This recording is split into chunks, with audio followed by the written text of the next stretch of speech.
నా ప్రియమైన భక్తా, నేను ఈరోజు నీ దగ్గరకు వచ్చాను.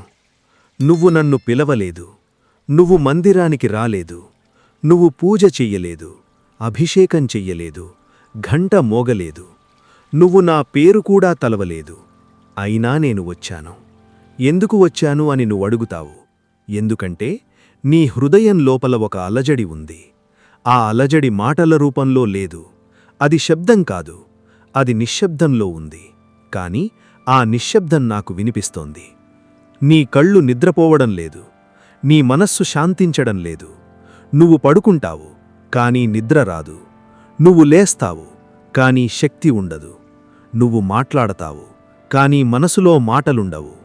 నువ్వు నవ్వుతావు, కానీ ఆ నవ్వు నిజమైనది కాదు. లోపల ఒక బాధ ఉంది, అది నాకు కనిపిస్తోంది. అందుకే నేను వచ్చాను. నేను శివుణ్ణి, నేను మహాకాలుణ్ణి, నేను ఆదిదేవుణ్ణి. కాలాన్ని నేను నడిపిస్తాను. ఈ సృష్టి పుట్టడానికి ముందు నేను ఉన్నాను. ఈ సృష్టి అంతమైన తర్వాత కూడా నేను ఉంటాను. పర్వతాలు నా పాదాల దగ్గర నిలబడతాయి. సముద్రాలు నా ఆజ్ఞ కోసం వేచి ఉంటాయి. నదులు నా జటాజూటం నుండి పుడతాయి. దేవతలు నా పాదాలకు నమస్కరిస్తారు. అటువంటి నేను ఈరోజు నీ దగ్గరకు వచ్చాను. అన్ని లోకాలను వదిలి నీ దగ్గరకు వచ్చాను. ఎందుకంటే నువ్వు నాకు ముఖ్యవిడి. నీ బాధ నాకు ముఖ్యమైనది. నీ వేదన నన్ను కదిలించింది.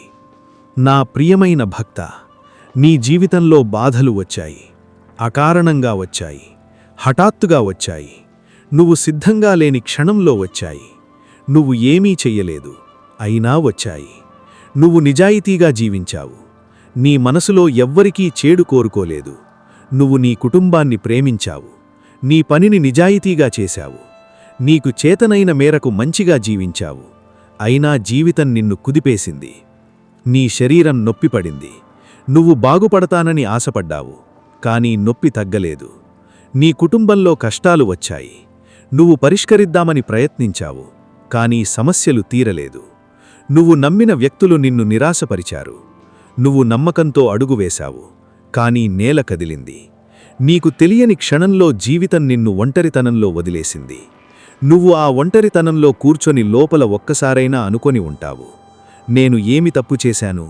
నాకే ఎందుకిలా జరుగుతోంది? దేవుడుంటే నన్నెందుకు చూడడు? ఆ మాటలు నాకు వినిపించాయి. ఆ ప్రశ్నలు నా దగ్గరకు చేరాయి. నువ్వు గొంతెత్తి అడగలేదు, అయినా నాకు వినిపించాయి. ఎందుకంటే హృదయం అడిగిన ప్రశ్నలకు గొంతు అవసరం లేదు. అవి నేరుగా నా దగ్గరకు వస్తాయి. నా ప్రియమైన భక్త, నేను నీతో నిజంగా మాట్లాడతాను. అలంకారంగా చెప్పను, దాచిపెట్టను, సమాధానం చెప్పకుండా తప్పించుకోను. నేను శివుణ్ణి. నేను సత్యమే మాట్లాడతాను. ఈ లోకంలో బాధలు రెండు రకాలు. మొదటి రకం, మనిషి చేసిన తప్పుకు వచ్చే పరిణామం. నువ్వు నిప్పును తాకితే కాలుతావు, అది కారణం తెలిసిన బాధ. నువ్వు ఎవరికైనా హాని చేస్తే దానికి ప్రతిఫలం వస్తుంది, అది అర్థమయ్యే బాధ. రెండవ రకం, కారణం అర్థం కాకుండా వచ్చే వేదన. నువ్వు మంచి మనిషివి, అయినా నొప్పి వచ్చింది. నువ్వు సరిగ్గా జీవించావు, అయినా కష్టం వచ్చింది. నువ్వు ఎవ్వరికీ హాని చెయ్యలేదు, అయినా నీకు హాని జరిగింది. ఇది అర్థం కాని బాధ. ఇది తట్టుకోవడం చాలా కష్టం. ఎందుకంటే మానవ బుద్ధికి కారణం కనిపించకపోతే మనస్సు తట్టుకోలేదు. అది కోపం అవుతుంది, అది నిరాశ అవుతుంది, అది క్రమంగా అలసిపోతుంది. నువ్వు అనుభవిస్తున్నది ఈ రెండవ రకం. నాకు తెలుసు, నాకన్నీ తెలుసు. నేను కాలాన్ని చూస్తాను. నేను నీ ఈ జన్మను మాత్రమే చూడడం లేదు. నేను నీ ఆత్మ యొక్క సుదీర్ఘ ప్రయాణాన్ని చూస్తున్నాను. నీ ఆత్మ ఎన్ని జన్మలెత్తిందో నాకు తెలుసు. ఆ ప్రతి జన్మలో నీ ఆత్మ ఏమి నేర్చుకుందో నాకు తెలుసు. ఈ జన్మలో నీ ఆత్మకు ఏమి అవసరమో అది కూడా నాకు తెలుసు. ఈ జన్మలో నీకు వచ్చిన బాధ అకారణంగా కనిపిస్తోంది, కానీ అది అకారణంగా రాలేదు. అది నీ ఆత్మను శుద్ధి చెయ్యడానికి వచ్చింది. నీ ఆత్మలో పేరుకుపోయిన కర్మభారాన్ని తొలగించడానికి వచ్చింది. నిన్ను బలహీనంగా చెయ్యడానికి కాదు, నిన్ను లోతుగా చెయ్యడానికి వచ్చింది. నిన్ను విరగ్గొట్టడానికి కాదు, నిన్ను నిజంగా బలంగా చెయ్యడానికి వచ్చింది. బయటి బలం వేరు, లోపలి బలం వేరు. బయటి బలం సుఖంలో పెరుగుతుంది, లోపలి బలం వేదనలో పెరుగుతుంది. నువ్వు ఇప్పుడు లోపలి బలాన్ని సంపాదిస్తున్నావు. ఆ బలం నీకు జీవితాంతం తోడుంటుంది. నా ప్రియమైన భక్త, నేను ఎక్కడ ఉంటానో తెలుసా? నేను అడవిలో తపస్సు చేస్తాను, శ్మశానంలో నిలబడతాను, హిమాలయాల శిఖరంపై కూర్చుంటాను. సుఖంలో ఉన్న మనుషులు నన్ను వెతుక్కుంటూ వస్తారు, నేనక్కడ ఉండను. వేదనలో ఉన్న మనుషులు నన్ను పిలిచినప్పుడు నేనక్కడే ఉంటాను. ఎందుకంటే నేను సుఖానికి దేవుణ్ణి కాదు, నేను వేదనకు దేవుణ్ణి. నేను నొప్పిలో ఉన్నవారి పక్కన నిలబడతాను, నేను విరిగిపోయిన హృదయాల దగ్గర ఉంటాను, నేను అర్థంకాని బాధల మధ్య కూర్చొని ఉంటాను.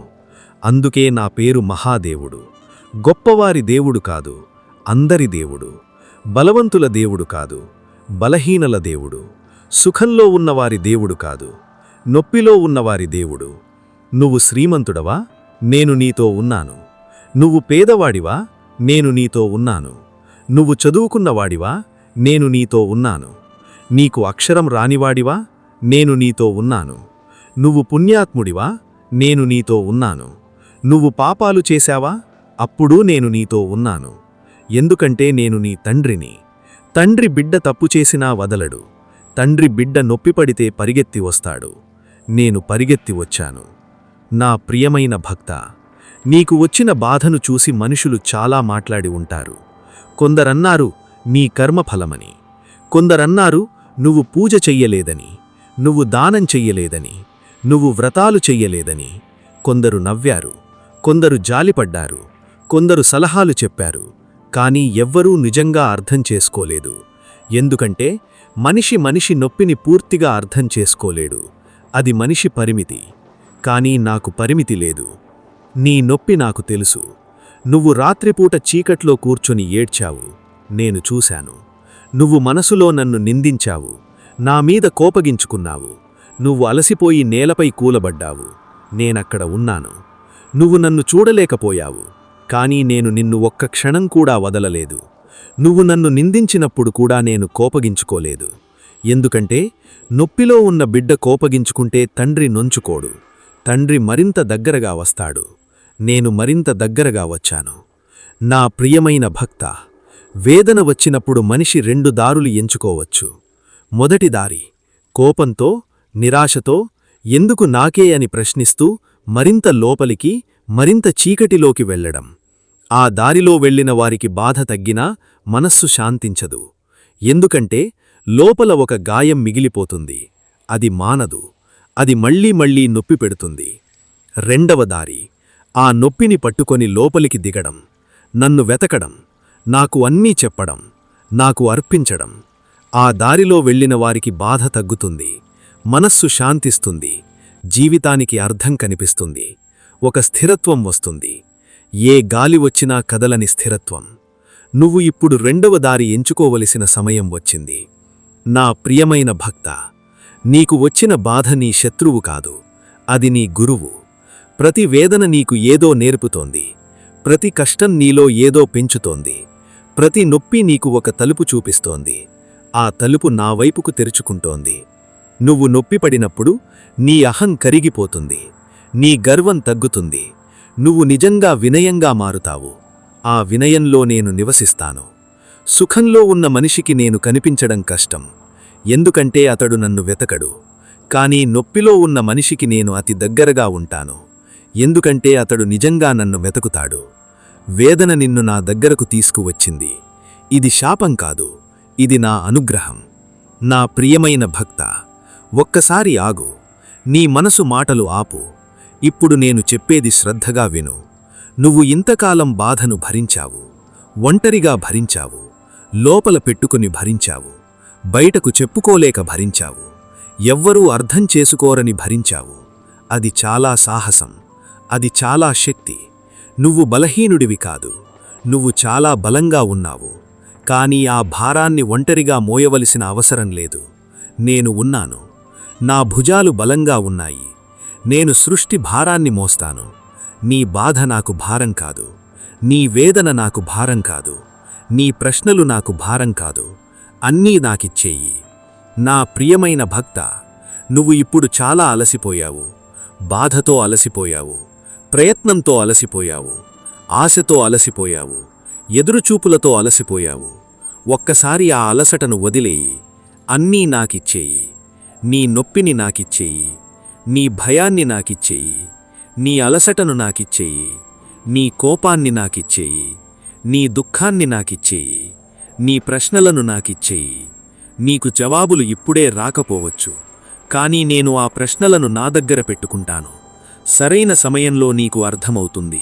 సరైన క్షణంలో నీకు కనిపిస్తుంది. ఇప్పుడు ఒక్కసారి కళ్ళు మూసుకో. నీ శ్వాసను గమనించు. నెమ్మదిగా పీల్చుకో. నెమ్మదిగా వదులు. మళ్ళీ పీల్చుకో. మళ్ళీ వదులు. ఆ శ్వాసలో నేను ఉన్నాను. నువ్వు పీల్చే ప్రతి గాలిలో నా శక్తి ఉంది. నువ్వు వదిలే ప్రతి శ్వాసతో నీ బాధ బయటకు వెళుతోంది. ప్రతి శ్వాసతో నువ్వు కొంచెం తేలికవుతున్నావు. ప్రతి శ్వాసతో నేను నీకు కొంచెం దగ్గరవుతున్నాను. నీ గుండె మీద చెయ్యి పెట్టుకో. అక్కడ నేను ఉన్నాను. నిన్ను చూస్తున్నాను. నీకోసం వేచి ఉన్నాను. నేను ఎప్పటినుండో నీకోసం ఇక్కడ ఉన్నాను. నువ్వు వచ్చావు, అది చాలు. నువ్వు ఒంటరిగా లేవు. నువ్వు ఎప్పుడూ ఒంటరిగా లేవు. ఈ వేదన శాశ్వతం కాదు. నేను శాశ్వతుడిని. ఈ బాధ గడిచిపోతుంది. నా కృప గడిచిపోదు. ఈ కష్టం తీరిపోతుంది. నా ప్రేమ తీరిపోదు. రాత్రి ఎంత చీకటిగా ఉన్నా తెల్లవారు వస్తుంది. నీ జీవితంలో కూడా తెల్లవారు వస్తుంది. నేను మాటిస్తున్నాను. నువ్వు ఏమి కోల్పోయావో లెక్కించకు. నేను నీకు ఏమి ఇవ్వబోతున్నానో చూడు. ఈ బాధ తరువాత నీకు ఒక శాంతి వస్తుంది. అది మాటల్లో చెప్పలేనిది. అది అనుభవంలో మాత్రమే తెలిసేది. ఆ శాంతిని నేను నీకిస్తాను. అది నువ్వు అర్హుడవు కాబట్టి కాదు. నువ్వు నా బిడ్డవు కాబట్టి. నా బిడ్డలకు నేను ఎప్పుడూ ఇస్తాను. ఎప్పుడూ ఇచ్చాను. ఇక ముందు కూడా ఇస్తాను. ఒక్కసారి మనసులో చెప్పు, శివా, నేను నీ దగ్గర ఉన్నాను. అంతే చాలు. మిగతాది నేను చూసుకుంటాను. నీ బాధను నాకిచ్చేయి. నీ భయాన్ని నాకిచ్చేయి. నీ అలసటను నాకిచ్చేయి. నువ్వు తేలికగా ఉండు. నేను భారాన్ని మోస్తాను. ఇది నా మాట. ఇది శివుని మాట. ఓం నమః శివాయ. ఓం నమః శివాయ. ఓం నమః శివాయ. నా భక్తుల్లారా, వీడియో నచ్చితే ఒక లైక్ ఇవ్వండి. అది మాకు చాలా ప్రోత్సాహకరంగా ఉంటుంది. మీ అభిప్రాయాన్ని కామెంట్లలో తప్పకుండా చెప్పండి. మరిన్ని కథలు వినడానికి మన ఛానల్ను సబ్స్క్రైబ్ చేస్తే మీరు వాటిని మిస్ అవ్వరు. చూసినందుకు అందరికీ నా హృదయపూర్వక ధన్యవాదాలు.